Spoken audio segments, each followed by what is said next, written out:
I've been trying to Ollie, but when I land, my back foot comes off the board. Please help me land it. Okay, cool. So thanks a lot for sending your video. I really appreciate it, and I'm going to do my very best to help you out.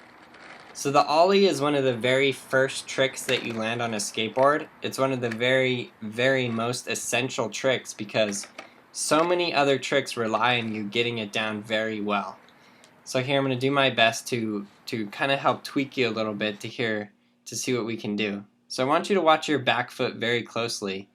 Notice as soon as your board pops, your back foot scoops back just a little bit.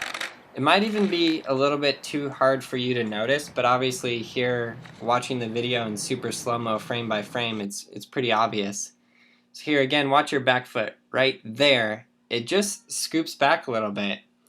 So it's honestly not so much that your foot is coming off as much as it is like your foot is shoving the board away from you. So on the Ollie with your back foot, it's very important that you pop straight down. If your foot moves from side to side in any direction, it's going to push the board away from you, and it's going to be extremely hard to land.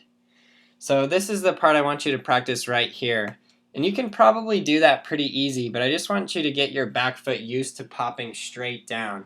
And make sure that you don't like pop your foot under or scoop your foot at all. You got to keep it very still and just popping straight down so that the board pops straight up.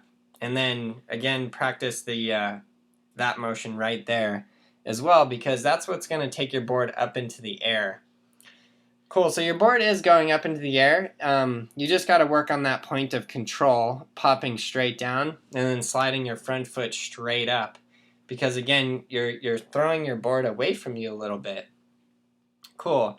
And then in Skateboarding Made Simple, when I go over the full gradients, I don't know how much time you spent just riding your board around, turning both directions, learning how to kick turn, which is where you pick your front trucks up and then turn from side to side, or stopping with skidding your tail. I don't know how much time you spent on that, but time spent on that previous step is very, very, very well spent, because you will get more and more comfortable just riding your board, and that is extremely important. A lot of times kids get a board and they just go, well, yeah, Ollie's the first trick, I'm going to learn how to Ollie. But honestly, just riding your board around is so extremely important that sometimes it can hinder your ability to learn that Ollie. So I highly recommend spending a lot of time doing that. And then again, just make sure you pop your foot, your back foot straight down, and then lift your foot straight up into the air. As you lift it, you can't do anything. You just have to lift it straight up into the air as your front foot is sliding up the board to level your board out into the air. So that's the steps of the Ollie. For any of you guys looking to truly master all of the skateboarding tricks, I highly, highly, highly recommend getting Skateboarding Made Simple. It will teach you the proper ways to practice, and it just breaks the tricks down into super fine details. So click that red annotation and get your copy of the video now.